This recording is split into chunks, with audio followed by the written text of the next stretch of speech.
अच्छा, आ जाओ।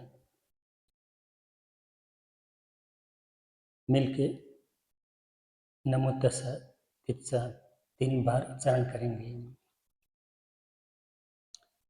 महाखंडक। बात में पहले दिन मैं जो कहा था महाखंडक के बारे में, बोधि कथा, अनागत किलेश भगवान का शंका 16 प्रकार के संदेह, और बोधि सप्ताह के बाद में अजपाल सप्ताह, वहाँ तक पहुँच गए हम।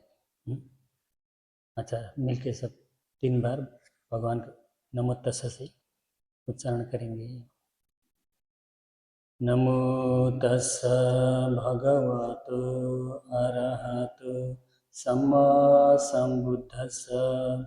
नमो तस्सा भगवतो अरहतो सम्मा सम्बुद्धस्सा। नमो तस्सा भगवतो अरहतो सम्मा सम्बुद्धस्सा।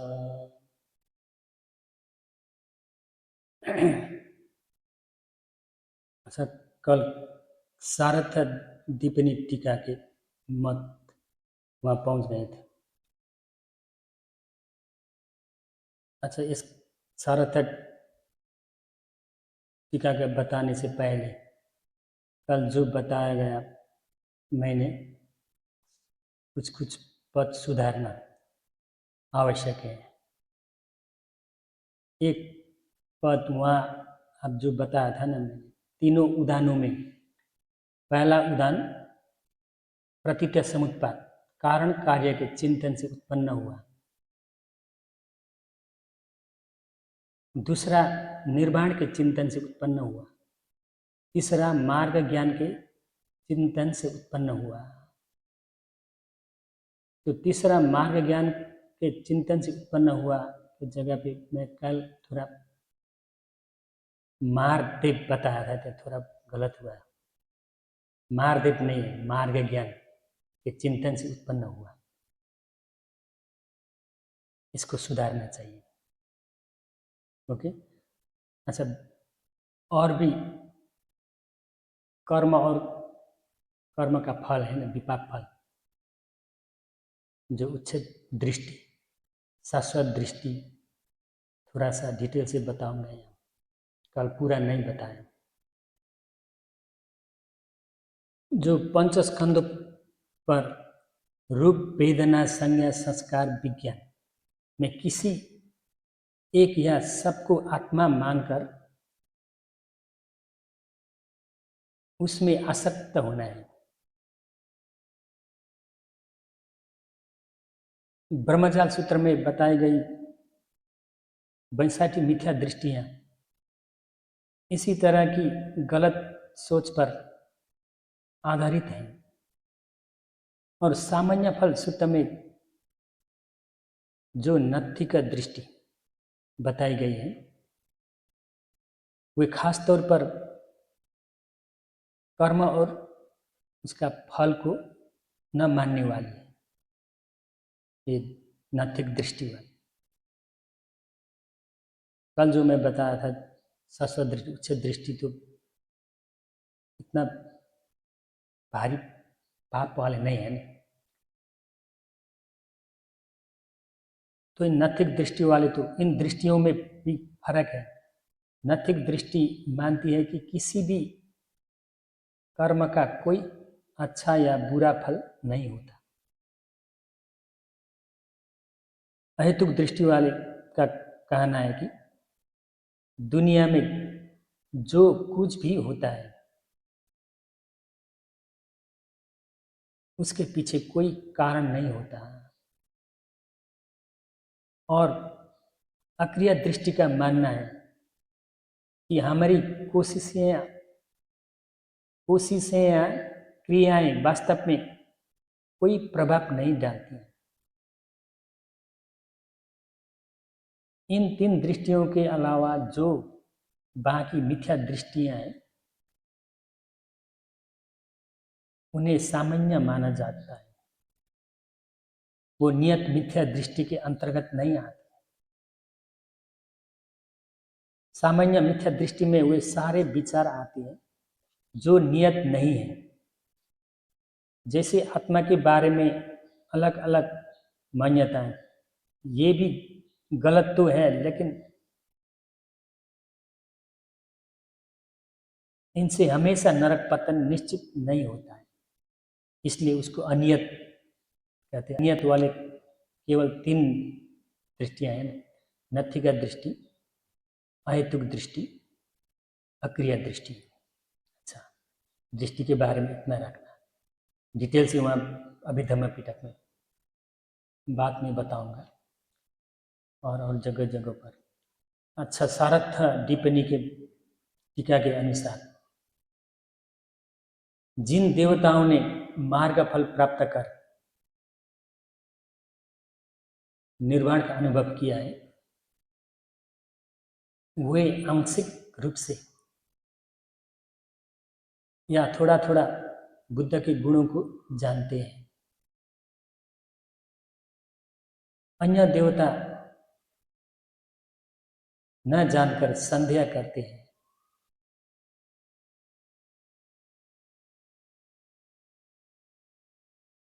भगवान ने नेत्र न झपकना धर्म प्रीति के प्रसार से उत्पन्न शुद्धता, प्रसन्नता और स्थिरता के कारण है।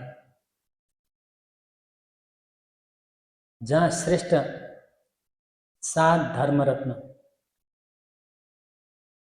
अभिधम्म का विचार किया गया, वो स्थान रत्नगर चैत्य कहलाता है।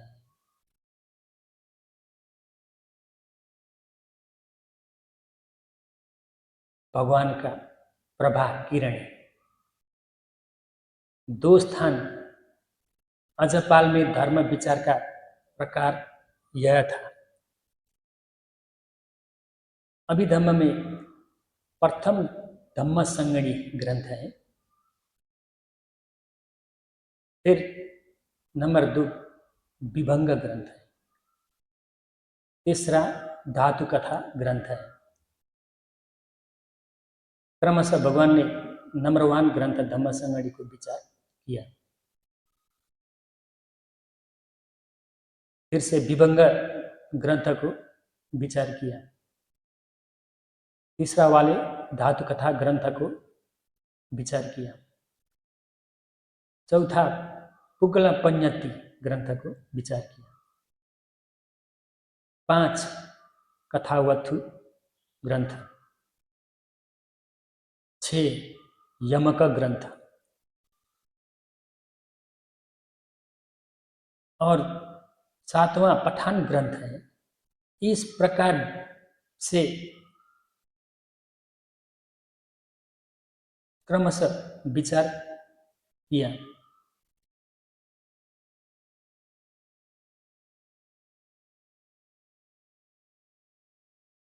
सूक्ष्म पठान ग्रंथ में मन प्रविष्ट होने पर, पठान ग्रंथ में मन घुसाने पर भगवान में प्रीति उत्पन्न हुई।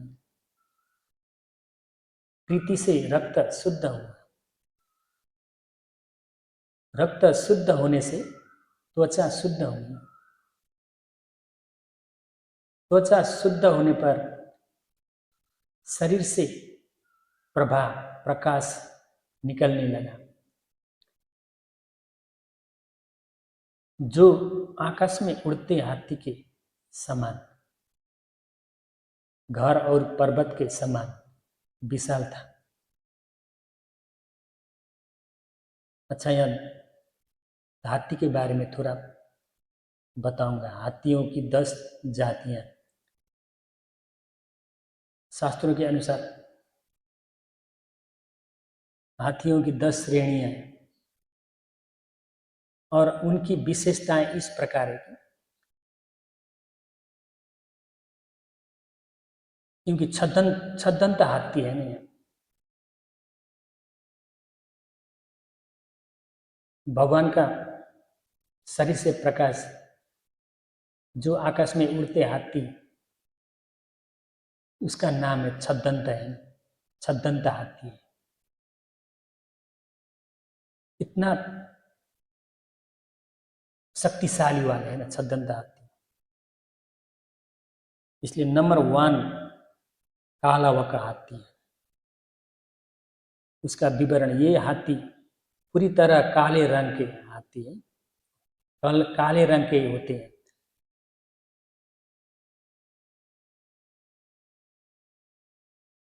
इनमें सबसे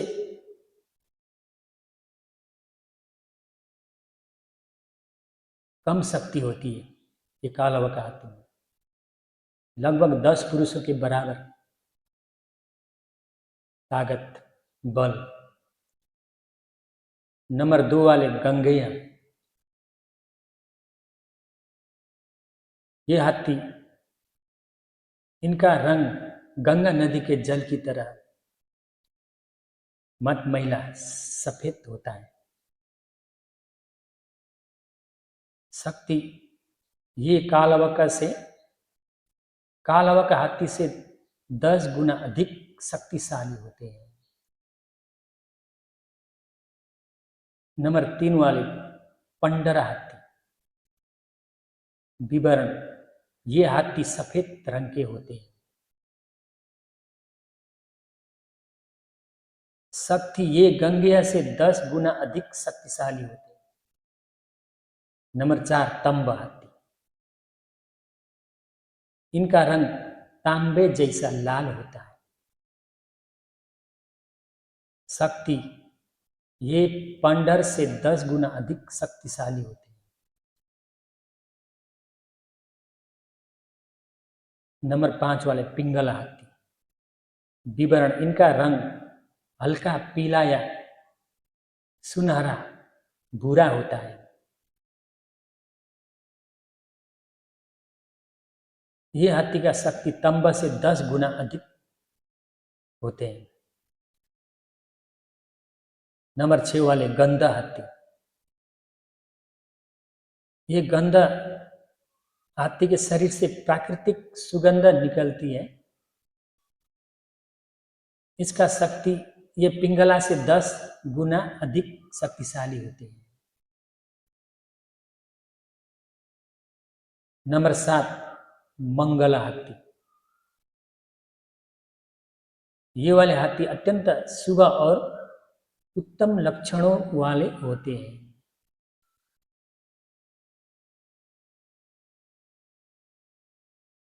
इसका गंध से 10 गुना अधिक शक्तिशाली होता है।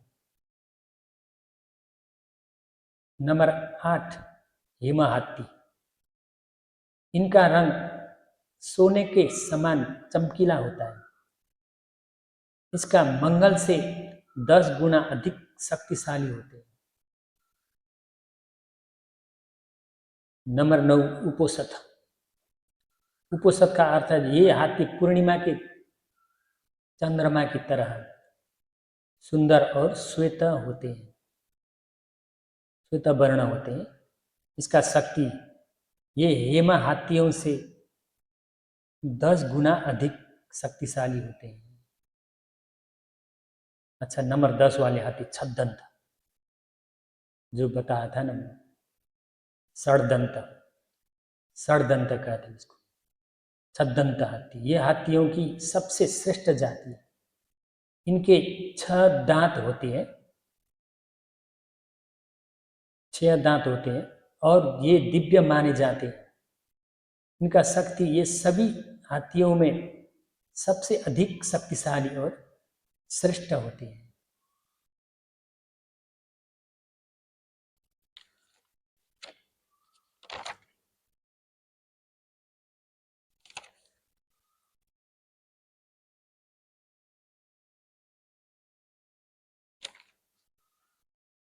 अच्छा,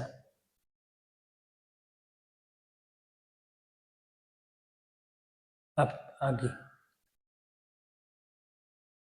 भगवान का दाहिने कंधे से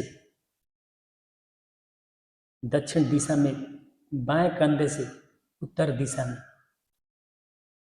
अनंत चक्र वाले ब्रह्मांड की और पैर के तलवे से मूंगे के पत्थर के रंग जैसे लालिमा युक्त किरणें फैल गई।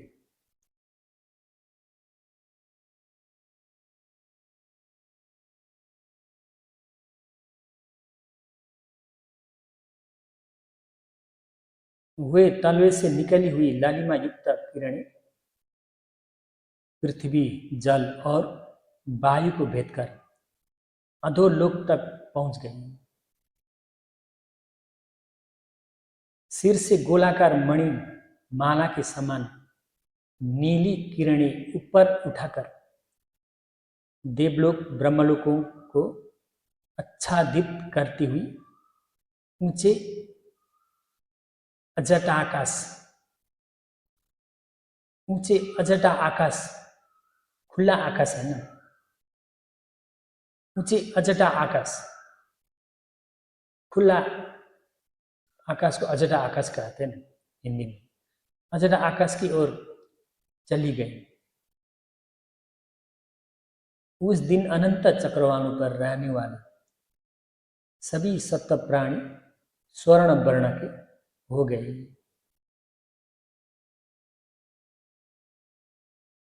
उस दिन जो अनंत किरणें शरीर से निकली वे आज तक अनंत ब्रह्मांडों में, अनंत चक्रवालों में फैलती ही जा रही है।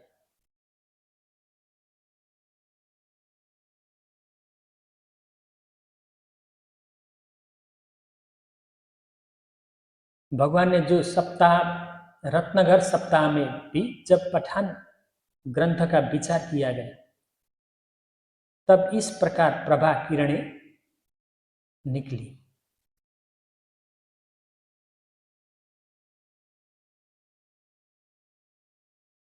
अठशालिनी के अनुसार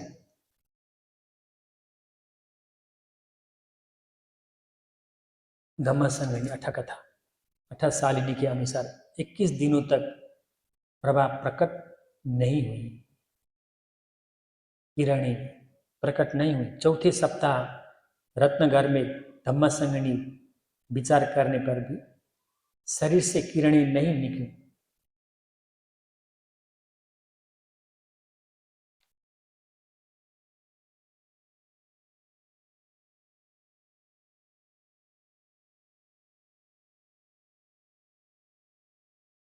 और पुकल पंयति कथावथु यमक ग्रंथ विचार करने पर भी ग्रंथ तक भी प्रभा किरणें प्रकट नहीं हुई, किंतु पठान ग्रंथ जब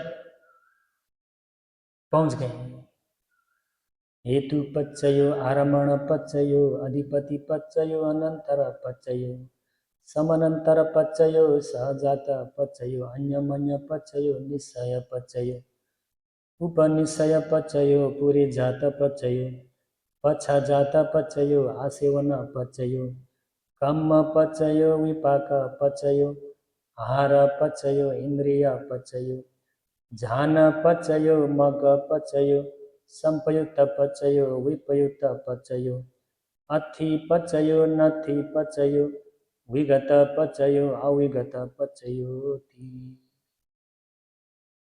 ये पठान ग्रंथ 24 पठान के विचार करने पर भगवान का सर्वज्ञ ज्ञान की विशेष शक्ति से प्रभा प्रकट हुई।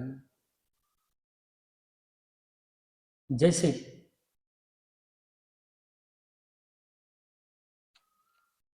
तिमी नाम मछली है ना महासमुद्र की, और तिमी पिंगला, तिमिर पिंगला आदि माँ मछली महासमुद्र में 84,000 योजन वे महासमुद्र अंतर्गत रहते हैं। र तिमी आदि तिमिर पिंगला मछली का प्रमाण 150 योजन 200 योजन तक विशाल वाले हैं। 200 योजन का प्रमाण कितना हो सकता है मील से? अच्छा रख दो, एक योजन में संस्कृत में 13 माइल तक बता है। संस्कृत में कुछ कुछ जगहों पर, कुछ कुछ ग्रंथ में तो 10 मील को भी बता दो। कुछ कुछ जगहों पर 8 मील भी बताते हैं। अच्छा रख दो, 10 मील रखो, एक योजन में 10 मील रख दो। अच्छा 200 योजन वाले मछली, तिमिरा पिंगला मछली कितना मील होता है? 2000 मील। 2000 मील वाले मछली महासमुद्र पे अच्छा अवसर मिलते हैं उसको रहने के लिए। समुद्र के अलावा तो उसके अवसर नहीं होते ना छोटी वाली नदी में तो, ठीक है हैं?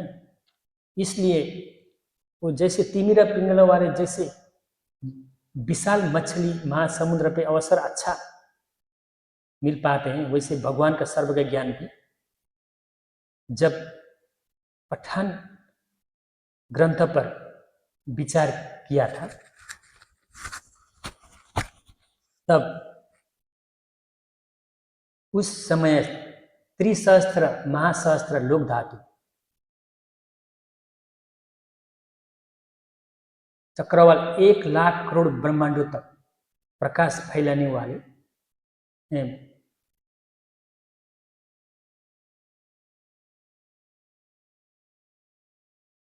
भगवान का सर्वज्ञ ज्ञान की विशेष शक्ति प्रभा प्रकट हुई। उस समय त्रिसहस्त्र महासहस्त्र लोक धातु चक्रवाल 1 लाख करोड़ ब्रह्मांडों तक प्रकाश फैलाने वाले महाब्रह्मा जुगनू के समान प्रतीत हुआ।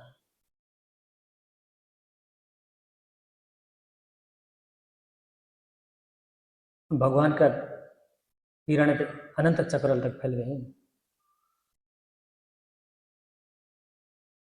1000 को 1000 से 3 बार गुणा करने पर, पहली बार गुणा करे तो 10 लाख, 2 बार गुणा करे तो 100 करोड़,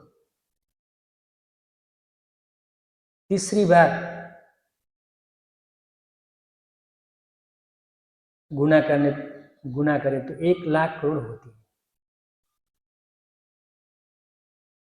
भगवान का किरण है अनंत चक्रवल तक। ये चमत्कार बुद्धों की अधिष्ठान विद्या रिद्धि से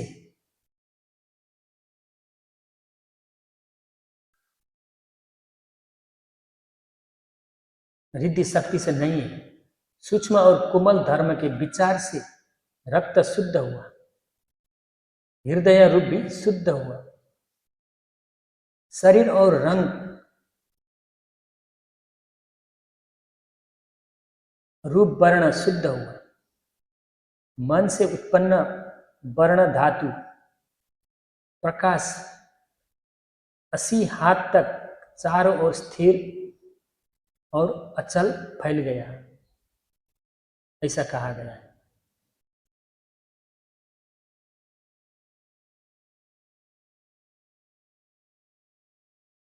अगला भाग, ओंकार जाति ब्राह्मण ने कठोर तपस्या के 6 वर्षों में भगवान को देखा था और उनसे बात भी की थी, किंतु वो धर्मोपदेश के योग्य ना होने से भगवान ने उसे उपदेश न देकर केवल उदान कहा। उदान सुनकर भी वो ब्राह्मण 4 आर्य सत्यों को भेद न सका, प्राप्त कर नहीं सका।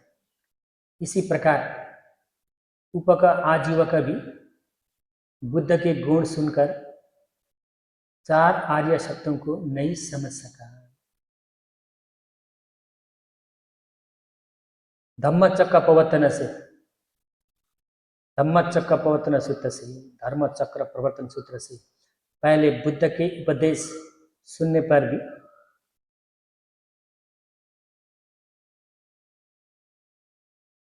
तपस्या और भल्लिका को शरण देने के समान केवल वासना भागीय प्रारंभिक श्रद्धा केवल वासना भागीय होता है, वासना भाग्य ही उत्पन्न, न कि आर्य मार्ग या निर्वाण का भाग। इसको अशिक्ष भागीय या निवेद भागीय कहते हैं। अशिक्ष भागीय निवेद भागीय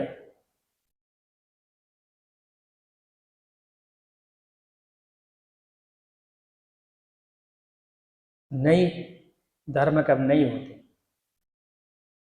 केवल वासना भागीय उत्पन्न हुई।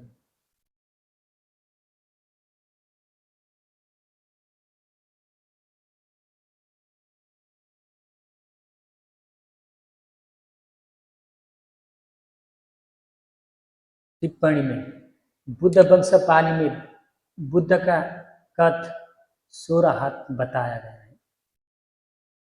चारों दिशाओं और ऊपर मिलाकर पांचों दिशाओं में 16 हाथ के अनुसार प्रकाश 16 हाथ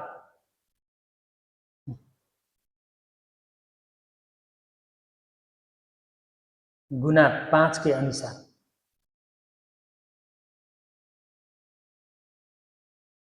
5 से गुना करने से लगभग 80 हाथ तक फैलता है। अट्ठकथा के अनुसार 18 हाथ को 5 से गुना करने से 90 हाथ माना जाता है।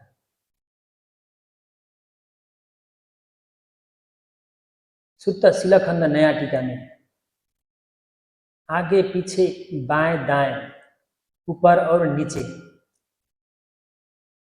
इन 6 दिशाओं में 80 हाथ तक की किरणें दूर से लगभग एक बाह के समान दिखाई देती है, ऐसा कहा गया है।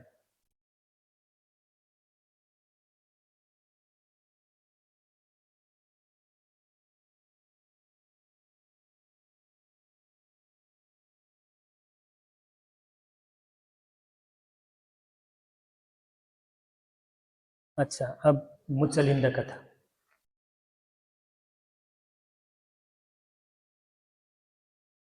भगवान 5वें सप्ताह के बाद अजपाल वृक्ष से मुचलिंद वृक्ष की ओर गए और उस वृक्ष के नीचे 7 दिन तक एक ही आसन में विमुक्ति सुख का अनुभव करते रहे।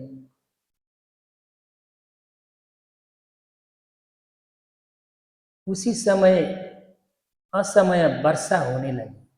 अकाला मेघ, अकाला मेघ कहते पानी में, वो लगातार बरसती रही।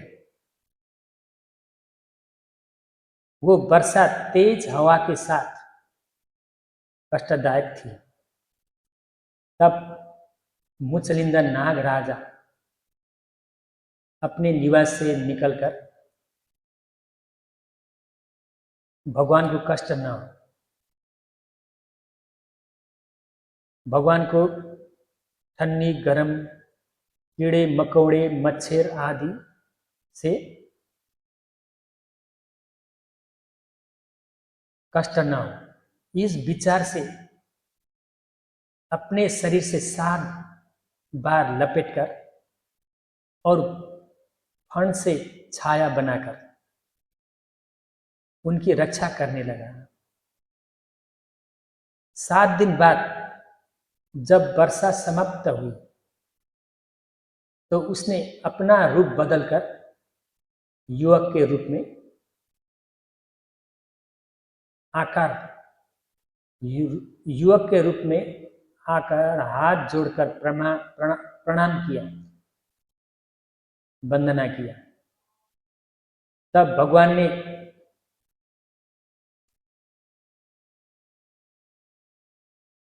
सुखो विवेको तुठ ससुत धम्म सपसतु अव्यापजम सुखम लोके प्राणभूतेषु संयमो सुखा विरागता लोके कामानम समतिकमो। अस्मि मानसयो विनयो एतमोय परमं सुखम।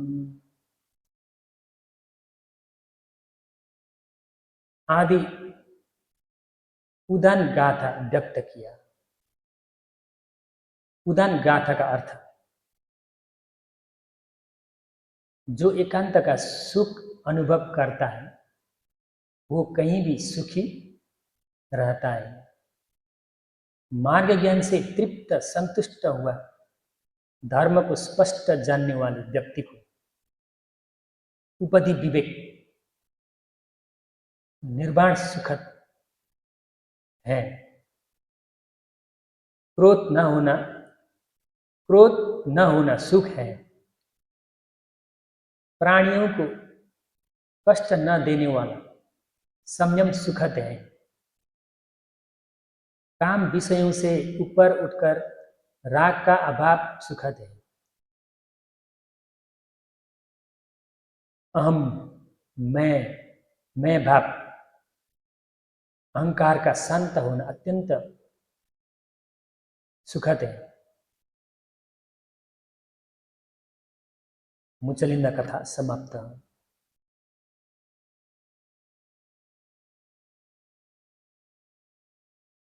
समझ में आया क्या?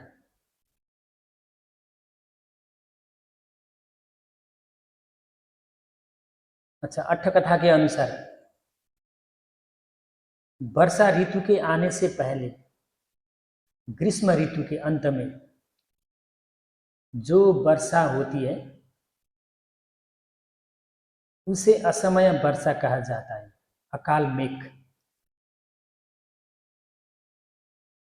मुचलिंदा नाग राजा उस वृक्ष के पास स्थित जलाशय में रहने वाला महान प्रभावशाली नाग था। उसके सात फेरे भीतर में लोहा पाशद भंडार कमरा विस्तार अत्यंत विशाल था। लोहा पाशद का मतलब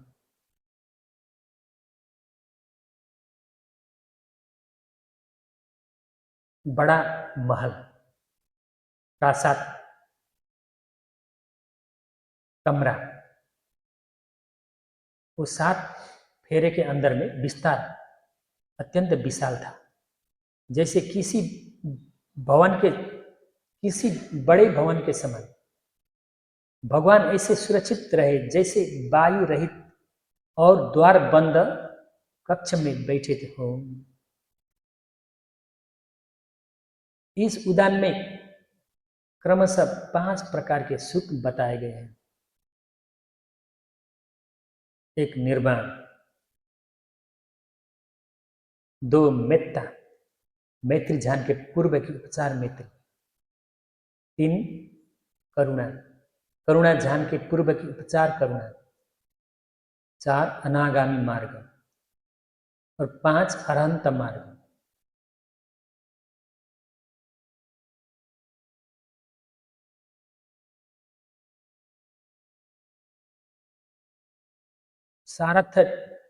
सारथ टिप्पणी टीका के अनुसार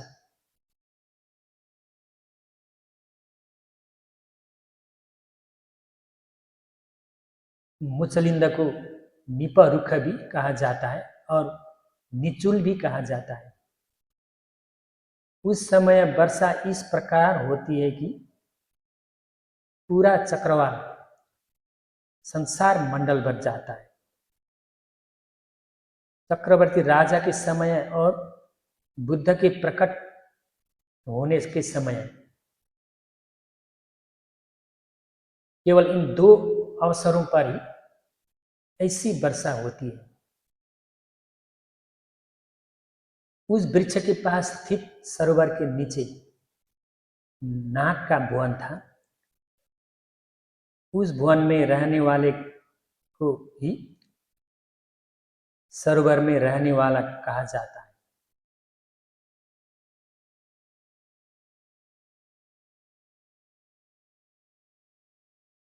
उस नाग राजा ने सोचा कि मेरे भवन के निकट इस वृक्ष के नीचे भगवान निवास कर रहे हैं। और वर्षा भी पूरे 7 दिन हो रही है। अतः इनके लिए एक स्थान बनाना चाहिए। यद्यपि वो रत्नमय महल बना सकता था, फिर भी उसने भगवान की सेवा काया होया उच्च करने की इच्छा से अपने शरीर को बड़ा बनाकर 7 बार लिपटकर ऊपर फन फैलाकर छत्र के समान आच्छादन कर लिया, ढाक दिया। इस अटकथा में कहा गया है कि उसका घेरा लोहे के महल के कोषागार कक्ष जितना विशाल था। मज्जिमा अट्ठकथा में कहा गया है कि नाग राजा ने यह इच्छा की कि भगवान अपनी इच्छानुसार किसी भी इरिया पर बैठना, खड़ा होना आदि में रह सके। इसलिए उसने अपने शरीर को कोषागार कक्ष के समान विस्तृत कर लिया।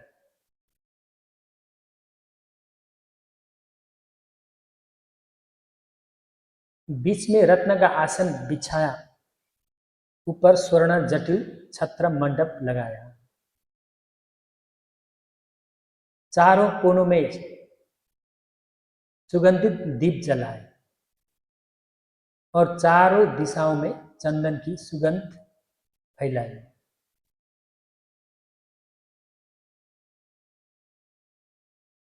किंतु भगवान ने यद्यपि किसी भी आसन में रह सकते थे, फिर भी वे उसी एक आसन में बैठे बैठे ही 7 दिन व्यतीत करते रहे।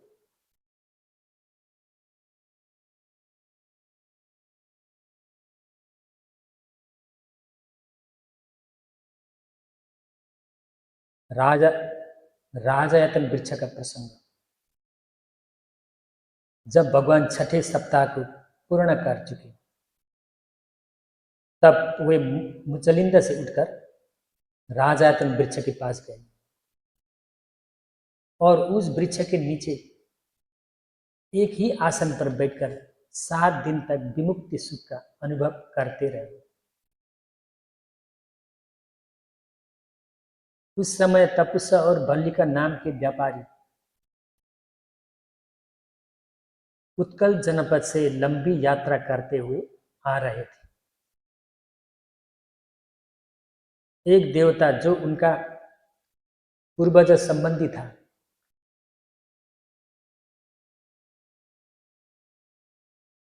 उन्होंने प्रेरित किया कि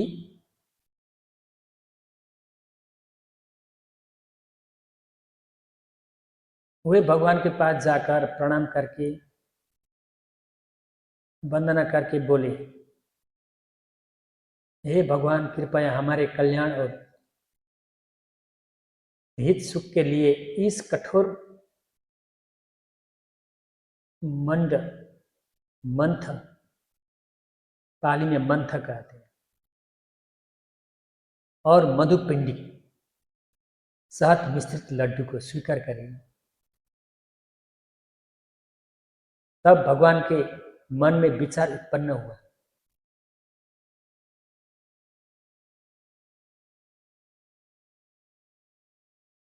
बुद्ध लोग हाथ से दान स्वीकार नहीं करते बिना पात्र, तो खाद्य आहार भिक्षा, तो भिक्षु भी इसी तरह में पात्र से स्वीकार करना पड़ेगा ना। और 2 पात्र कपीय पात्र है, 2-3 कटोरा कपीय कटोरा है ना, हम बताया था ना पहले कौन कौन पात्र है। पात्र कपीय पात्र, लोहे का पात्र और मिट्टी का पात्र, 2 कपीय पात्र में स्वीकार करना पड़ेगा ना भिक्षुओं में। और भगवान भी इसी तरह है ना, हाथ से नहीं स्वीकार करते ना। भगवान के पास हाथ में अभी पात्र नहीं है, कटोरा भी नहीं है, पात्र भी नहीं है। मतलब कटोरा 3 प्रकार का कटोरा, कप्य कटोरा है, मिट्टी का कटोरा, लोहे का कटोरा और पीतल। 3 तरह का कटोरा और 2 तरह का पात्र। इनके अलावा बिल्कुल नहीं दान लेना, आपत्ति लगते हैं भिक्षुओं को। भगवान भी इसी है। बुद्ध लोग हाथ से दान स्वीकार नहीं करते, तो किस प्रकार ग्रहण करें? ये जानकर प्रधान देवराजों ने 4 पत्थर के भिक्षा पात्र अर्पित किए। तब भगवान ने उन नए पात्रों में उन कठोर मंथ और मधुपिंडिक को स्वीकार कर भिक्षा ग्रहण लिया।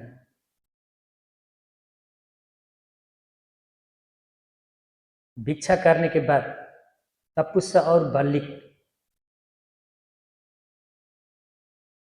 वे दोनों भगवान के चरणों में गिरकर प्रणाम करते हुए बोले, भगवान, हम बुद्ध और धर्म इन दोनों को अपना शरण मानकर उपासना करते हैं। आज से जीवन भर के लिए हमें उपासक के रूप में स्वीकार करें।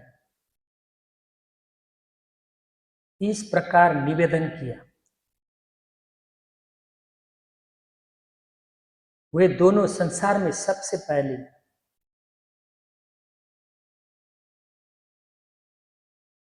पाली में द्वैवाचिक शरणगमन कहते हैं ना, पाली में द्वैवाचिक शरणगमन, 2 शरण लेने वाले उपासक बने। इस प्रकार राजायतन कथा समाप्त होती है। अच्छा, अब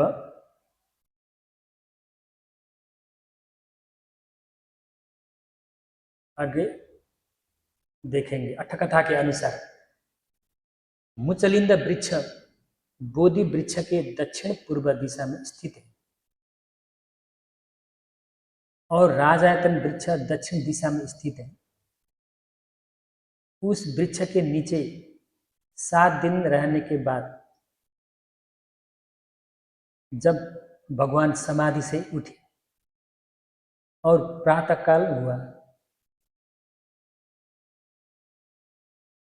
तब इंद्र ने यह जानकर कि अब भोजन का समय है, भिक्षा का समय है। भोजन का अकप्य वचन है ना, ये भी समझना चाहिए। भोजन भात नहीं, उचित शब्द है। अकप्य व्यवहार में निमंत्रण नहीं करना चाहिए भिक्षुओं को। पाली में तो भोजन तो बताया ना, लेकिन पिंड और भिक्षा ये 2 वचन कप्य व्यवहार है ना, कप्य शब्द है, उचित शब्द है कि अब भिक्षा का समय है और पिंड का समय है।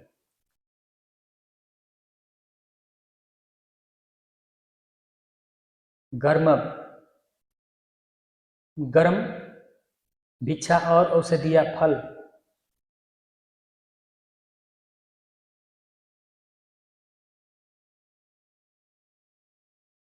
उस समय इंद्र ने भगवान को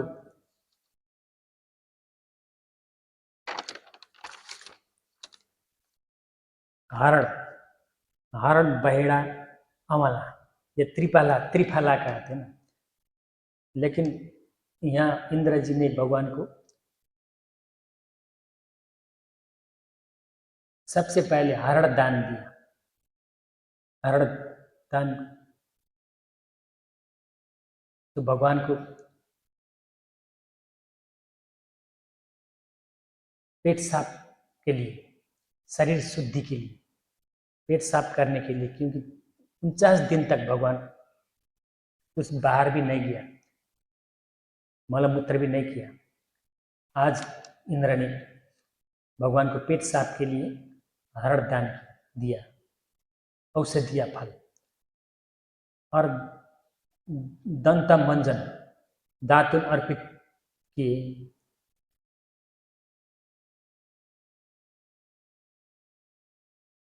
भिक्षा के बाद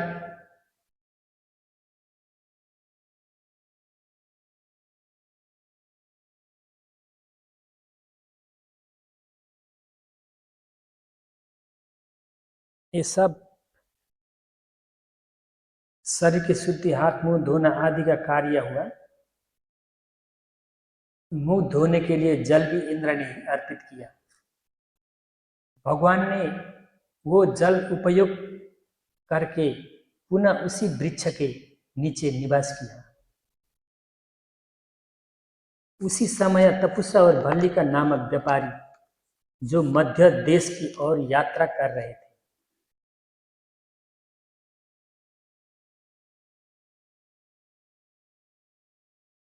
उनके एक देव संबंधी ने उनके रथों को आगे बढ़ने से रोक दिया। जब उन्होंने मार्ग के देवताओं का पूजन किया, तब वो देवता प्रकट होकर उन्हें प्रेरित करने लगा कि वे भगवान को भोजन अर्पित करें।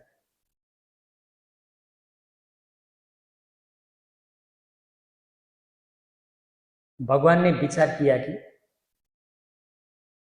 कठिन तपस्या के समय जो भिक्षा पात्र था, दुष्करचर्या है ना, पहले 6 वर्ष तक दुष्करचर्या कठिन तपस्या किया था भगवान ने। उस समय जो भिक्षा पात्र था वो सुजाता द्वारा खीर अर्पित करने के समय लुप्त हो गया, अंतर्ध्यान हो गया, अंतर्ध्यान हो गया था। इसलिए अब मेरे पास पात्र नहीं है, मैं किस प्रकार भिक्षा ग्रहण करूं। उस दिन तक सुजाता द्वारा अर्पित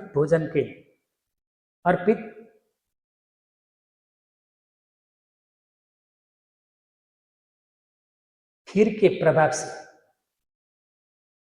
49 दिनों तक उन्हें न भूख लगी, न शरीर में दुर्बलता हुई। अब आज जब भिक्षा ग्रहण करने का समय आया, तब उन्होंने सोचा, पूर्व बुद्ध ने भिक्षा पात्र से ही भिक्षा ग्रहण किया है। तब देवताओं ने पहले इंद्र नीलमणि से बने पात्र अर्पित किए, परंतु उन्होंने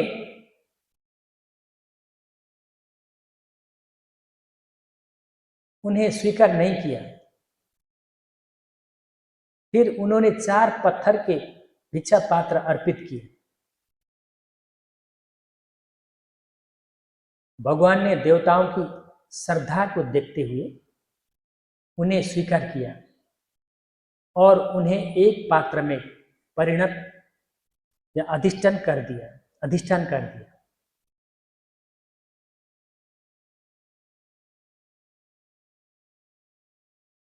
ताकि सबका पुण्य समान हो। जब तपस्या और भल्लिका ने उपासक बनने की प्रार्थना की, तब भगवान उन्होंने तपस्या और भल्लिका निवेदन किया, भगवान आज से हम किसकी पूजा और सेवा करें। तब भगवान ने अपने सिर को स्पर्श करके अपने हाथ में लगे हुए केश बाल उन्हें प्रदान किए। उन केशों को प्राप्त करके वे अत्यंत प्रसन्न हुए, जैसे अमृत स्नान किया हो, और श्रद्धा से प्रणाम करके उन्हें लेकर चले गए।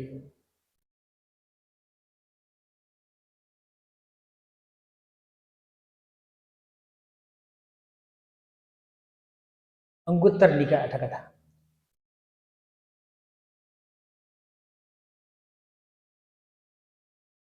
अंगुत्तर निकाय अठकथा में कहा गया है कि तपस्या और भल्ली का व्यापारी भाई असितंजन नगरवासी 5 भव पहले पूर्व जन्म में अपनी माता के रूप में जन्मे थे।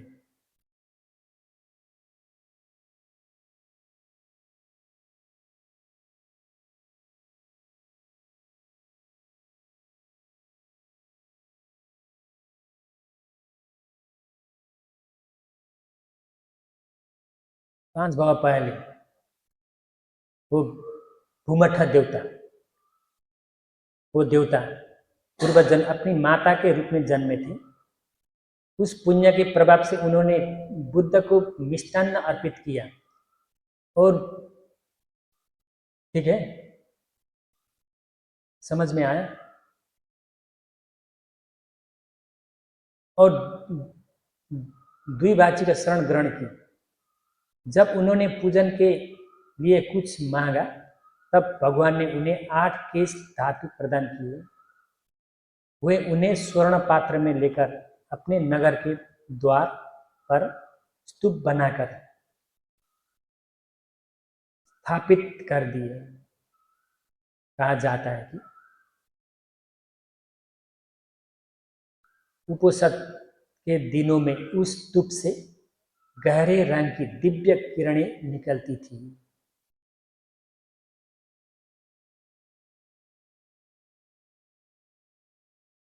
ये दो मत है ना ये। अच्छा, थेरा गाथा अठकथा के मत फिर से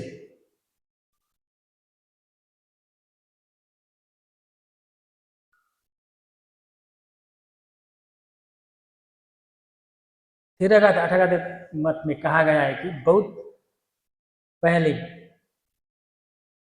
31 कल्पों से भी पहले जब सिखी बुद्ध प्रकट हुए थे तब इन दोनों ने ये सुना कि दो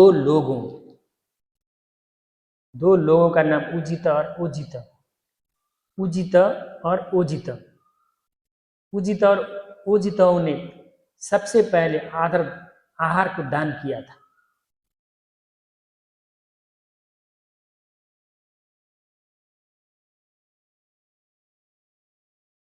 सबसे पहले आहार अर्पित किया, तब उन्होंने महान दान किया और यह संकल्प किया कि भविष्य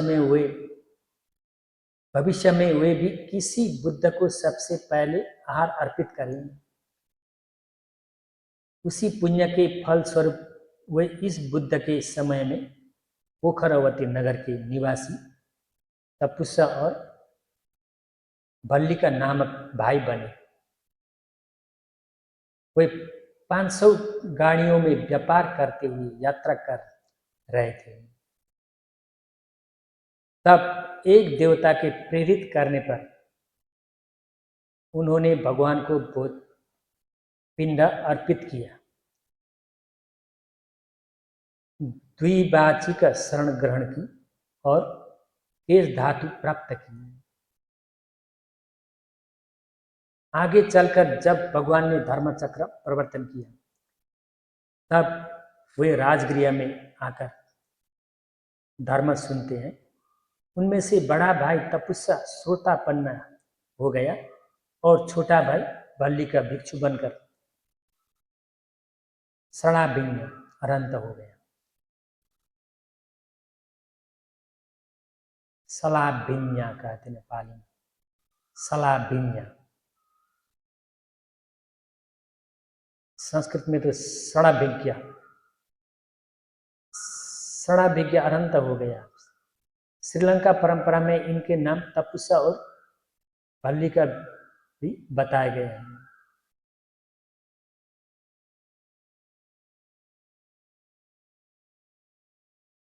ये मत अनेक मत है ना। ब्रह्म याचना कथा प्रारंभ। भगवान 7वें सप्ताह के बीत जाने पर उस समाधि से उठकर राजा यतन वृक्ष से अजपाल वट वृक्ष के पास आए और वहां निवास करने लगे। उस समय उनके मन में यह विचार उत्पन्न हुआ, जो धर्म मैंने जाना है वो अत्यंत सूक्ष्म है, गहन है, समझने में भी कठिन है, विचार से परे है और केवल बुद्धिमान ही उसे जान सकते हैं। सभी प्राणी 5 काम गुणों में आसक्त होकर उनमें ही रमते हैं।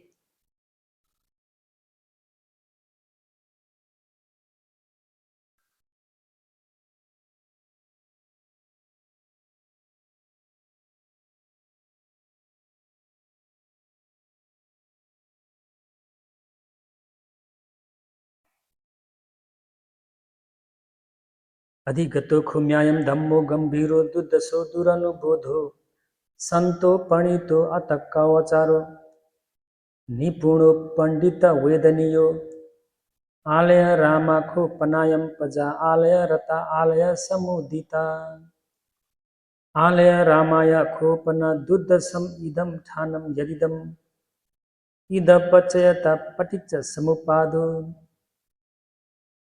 इतना गहन गंभीर है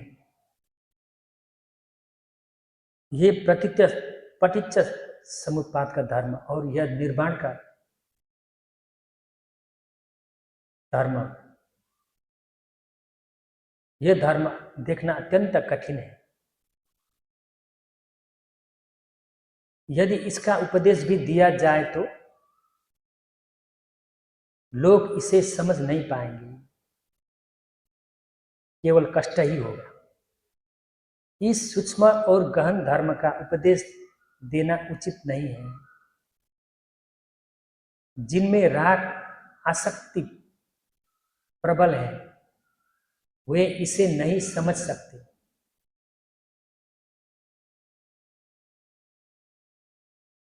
अहंकार और द्वेष से ढके हुए अज्ञान से आच्छादित लोग इस सूक्ष्म धर्म को देख नहीं सकते। इस प्रकार विचार करते हुए भगवान का मन इस ओर झुक गया कि वे शांत रहेंगे और धर्म का उपदेश नहीं करेंगे।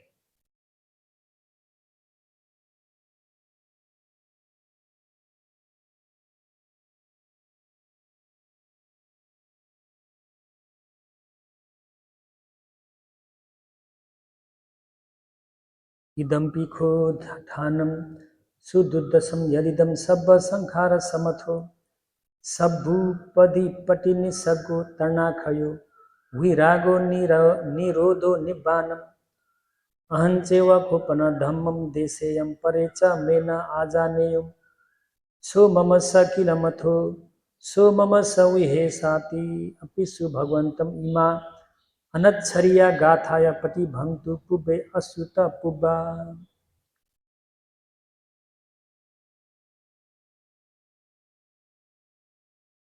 इच्छेन में अधिगतम हलम दानी पकासी तुम राग दोष परे ते ही नायम धम्मो सुसंबुधो पटिसुत गामिन निपुणम गंभीरम दुर्दशम अणु रागरता न दखंदी तमो खंदे न आउटा। तब संपत्ति ब्रह्मा ने कहा, हाय संसार नष्ट हो जाएगा, क्योंकि भगवान का मन धर्म का उपदेश न करने की ओर झुक गया है। ऐसा कहकर वे ब्रह्मलोक से तत्काल भगवान के सामने प्रकट हुए। उन्होंने एक कंधे पर वस्त्र रखकर एकांशम उत्तरासंगम करित्वा, पाली में एकांशम उत्तरासंगम करित्वा, एक ऐसे लिखा, एकांशम उत्तरासंगम करित्वा, एक कंधे पर वस्त्र रखकर दाहिने घुटने को भूमि पर टेककर हाथ जोड़कर निवेदन किया कि भगवान कृपया धर्म का उपदेश करें। ऐसे प्राणी हैं, ऐसे प्राणी हैं जिनमें क्लेश मलिनता कम है। यदि वे धर्म नहीं सुनेंगे तो पतित हो जाएंगे, पर यदि सुनेंगे तो समझ सकेंगे।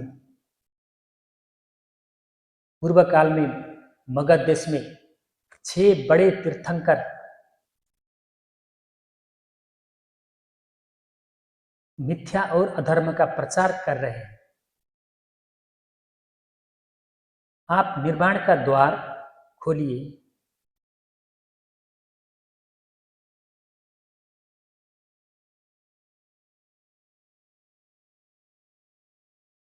ताकि लोग आपके ज्ञात श्रेष्ठ धर्म को सुन सके।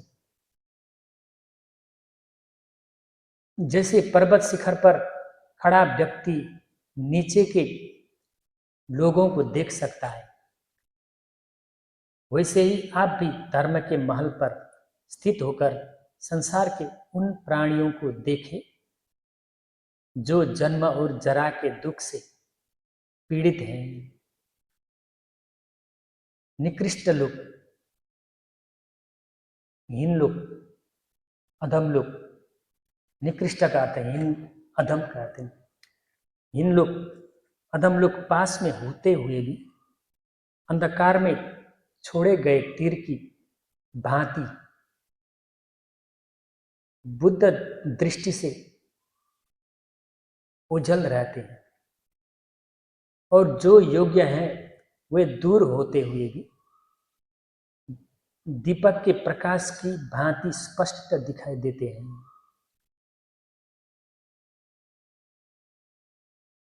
अतः उठिए और धर्म का उपदेश कीजिए। ऐसे लोग अवश्य ही जो इसे समझ सकेंगे। इस प्रकार ब्रह्मा ने निवेदन किया।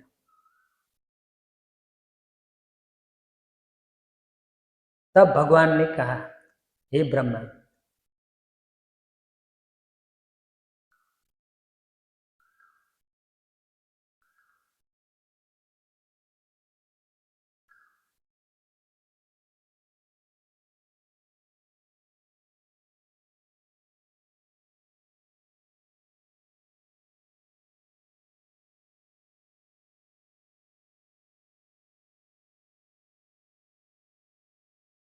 ब्रह्मा ने उठे वीर उजित संगाम सत्थवा अनन विचर लोके देशेषु भगवा धम्मम अन्य तारो भविष्यन्ति।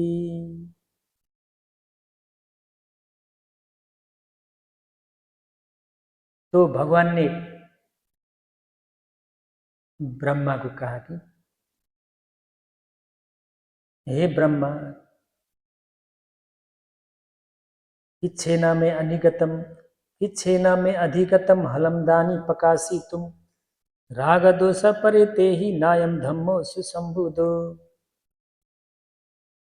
पटिस्वत गामिम निपुणम गंभीरम दुदसम अणु रागरता न दखंती तमो खंदे न आउटा। जो धर्म मैंने जाना है वो अत्यंत गहन है। सभी प्राणी काम गुणों में अत्यधिक आसक्त है। पटिच्च समुत्पाद और निर्वाण के इस धर्म को समझना कठिन है। जो इसे समझ नहीं सकते उन्हें उपदेश देने से केवल कष्ट ही होगा।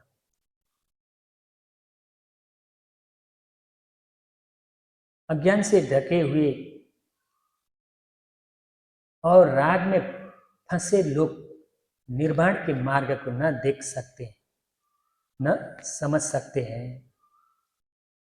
इसलिए मेरा मन धर्म का उपदेश न करने की ओर झुका है। इस प्रकार उन्होंने पहले मना किया।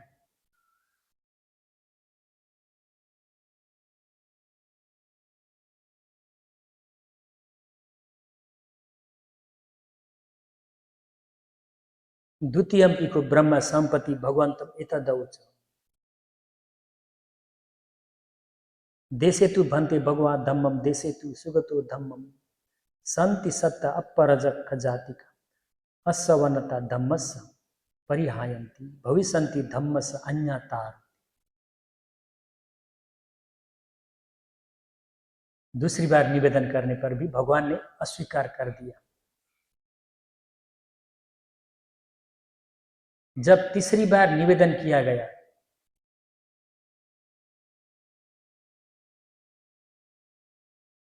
पातु रहोसी मगधेशु पुब्बे धम्मो अशुद्धो समलेहि चिंतितो अपापुरेतम अमतस द्वारम सुनंतु धम्मम विमलेनानुबुद्धम सेले यथा पबतमुद्धनि ठित्तो यथापि पश्ये जनतम समन्ततो तथुपमं धम्ममयं सुमेध पासादमारुष्य समन्त चक्षु शोकावतीर्णं जनतमपेत शोको अवेक्षु जाति जराभिभूतम् उठे वीर उजित संगम सत्तवाह अनन विचार लोके देशेषु भगवा धम्मम अन्यतारो भविष्यन्ति। भगवान ने दूसरी बार निवेदन करने पर भी अस्वीकार कर दिया। जब तीसरी बार निवेदन किया गया तब भगवान ने ब्रह्मा के निवेदन को स्वीकार किया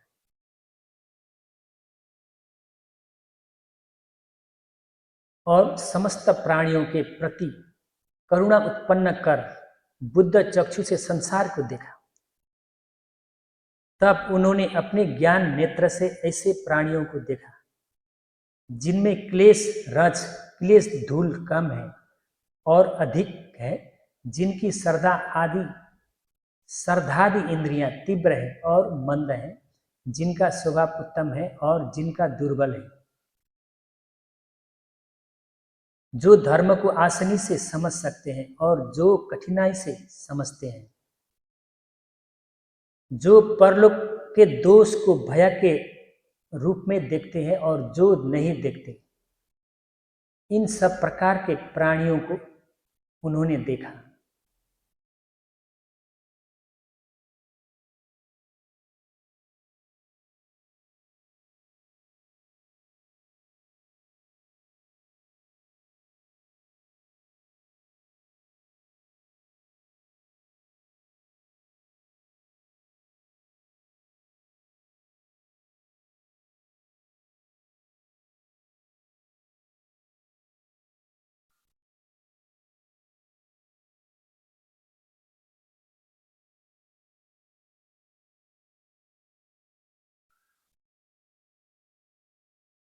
उदाहरण के रूप में जैसे कमल के सरोवर में कुछ कमल जल के भीतर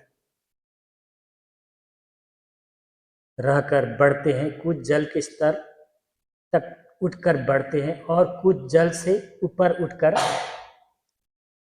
बिना जल से चिपके विकसित होते हैं।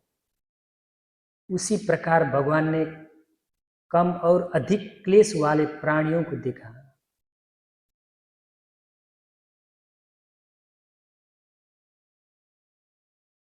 सत्येषु च कारुण्यतम पटिच्च बुद्ध चक्षुना लोकम होलोकेसी अद्दशाखो भगवा बुद्ध चक्षुना लोकम होलोकेन्तु सत्य अपरजखे महारजखे तिखिंद्रिये मुदिंद्रिये स्वाकार्य द्वाकार्य सुविज्ञापये दुविज्ञापये अपेक्षे परलोक वज्ज भयदशाविने विहरन्ते अपेक्षे न परलोक वज्ज भयदशाविने विहरन्ते।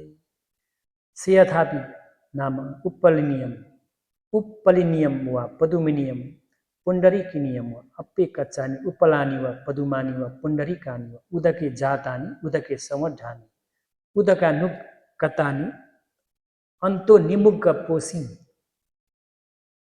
अप्पेकच्चानि उपलानि व पदुमानि व पुंडरीकानि व उदके जातानि उदके संवड्ढानि समोदकम ठितानि अप्पेकच्चानि उपलानि व पदुमानि व पुंडरीकानि व उदके जातानि उदके संवड्ढानि उदकम अच्युगम्म ठितानि अनुपलिप्तानि उदकेन एवमेवं भगवा बुद्ध चक्षुना लोकम ओलोकेन्तु अदस्य सत्य अपरजखे महारजखे तिखिंद्रिये मुदिंद्रिये स्वाकारे द्वाकारे सुविज्ञापये दुविज्ञापये अपेकच्छे परलोक वज्ज भय दशाविने विहरन्ते अपेकच्छे न परलोक वज्ज भय दशाविने विहरन्ते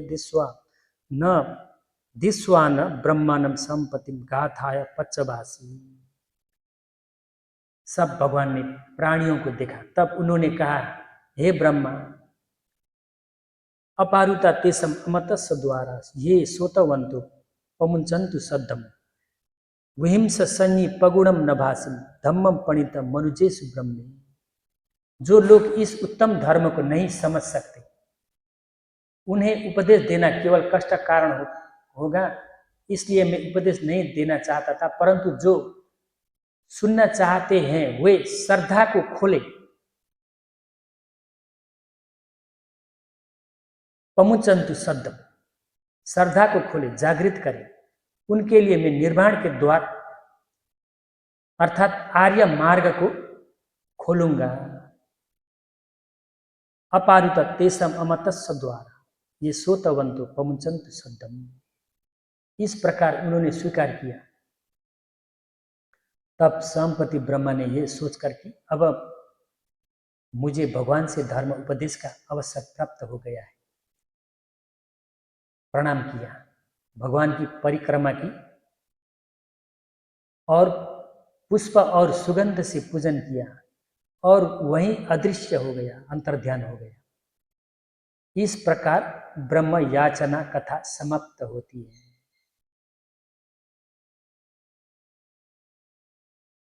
ओके, आज इतना।